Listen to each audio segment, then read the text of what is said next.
nawungakase waba nesihlobo senvombatane lesi-chameleone lunwabu awukabonanga lutho.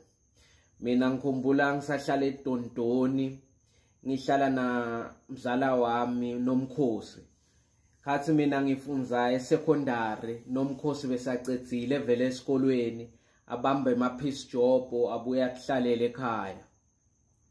Nomkhosi bekathi angacoma umfana lothite bese uyajika uba ngilehlobo lalapho lo mfana abuya khona. Waqale wagana umsuthu waseDaveyton eGoli. Lo mfana ngawa arrange ke ukuthi amvakashele nomkhosi wayohlala liviki eDaveyton. Nakabuya nomkhosi ngithi ngiyangena endlini ngithola kukhalile iSedi FM kukhuluma beSuthu ku radio. Ngithi nomkhosi ilalelwa ngibani i-radio la kukhulunywa khona siSuthu ngoba la khaya sidlalelela igwalagwala. Uthi hayi mina yathi vele sengiyayitsanza ile Sedi FM badlala tingoma leti right ene bakhuluma tintfo letinengcono. Ngithi mina hawu kusukela nini? Hayi vele ilisedi yathi futhi tingoma tabeSuthu ngiyatsanza tinemdlandla yabona tikunika kuphila. Hayi ngithi hayi akusike uNomkhosi lona.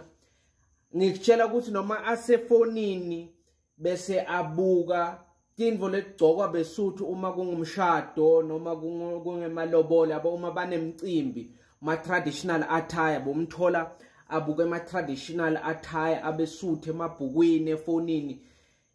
Lokuthi bese futhi afuna ukufundzisa lelwimi labeSuthu ngoba ugane umfana womSuthu waseDaveyton. Azange kuphele isikhathi esingakanani bahlukana. Hayi igwalagwala lasekhaya labuyela esimeni nami ngeva ngijabula ukuthi saphumula. Kanti cha angibuzange langeni. Azange kuphele maviki mangakhi. Hayi nomkhosi bese acomile futhi coma umfana waseNewcastle eKZN. Ngabona ngokuthi isiteshi sishintshe uma cleaner njengama weekend bese kudlala uKhozi FM. Ngithi mina hawu futhi manje ilisedi asisayilaleli ligwalagwala lala ekhaya asisalaleli kwende njani? Athi hayi vele lento yelisedi FM yangiphandla. No, ukhozi olihamba phambili. Ukhozi olihamba phambili elinama million yabalalela. Ngazi ukuthi bengiphandlwe yini ngilalela ezinye iziteshi.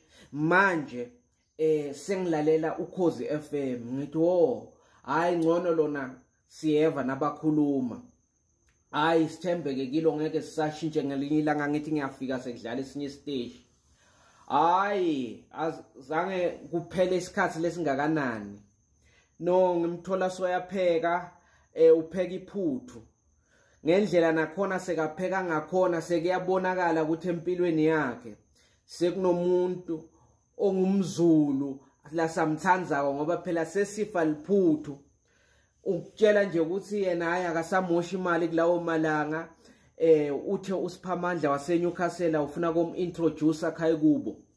Ngako nje yena akafuni kumosha imali, akafuni uSiphamandla kube nguye othwala nzima bese kumele athenge lethikiti lebus lokuya eKZN. Info lebeyisimanga ngaNomkhosi ukuthi uthi angahlukana naloyo mfana lo athandzana naye waleyo nhlobo leyo. Bonke bantfu labangileyo nhlobo soyobadonza.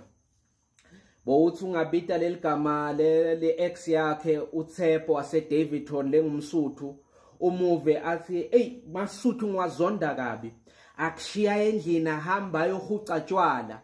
Ubathe hayi Nomkhosi phela ngilo wakho lobo uthandzana naye uTshepo wakho wenda lokho akusho ukuthi bonke beSuthu benza lokho.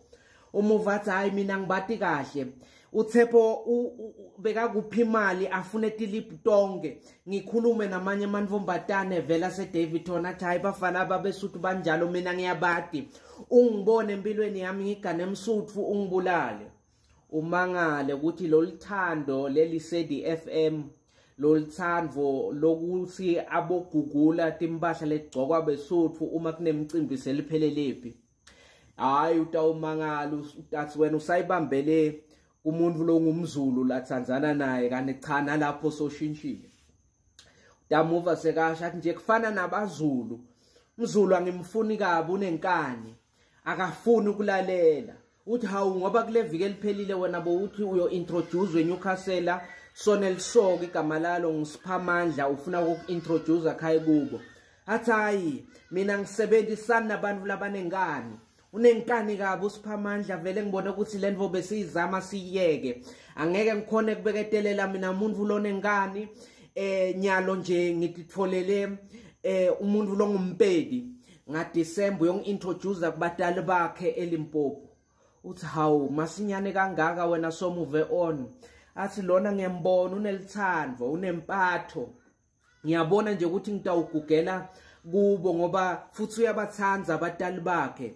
Uyabona ngihlale ngiva bababita ngabomme kodwa yena ngiyabona ukuthi lithandvo vele labatali ngiyabona nami ngingafunza lokuningi kuye. Uthi hawu manje usiphamandla vele somlahlile athi awuyekele kusola ubita leligama lalo mZulu ngoba uyangiyabula uyangicasula. Mina ngiyamuva on phela ngimuhle ubongibuka ngingumswati.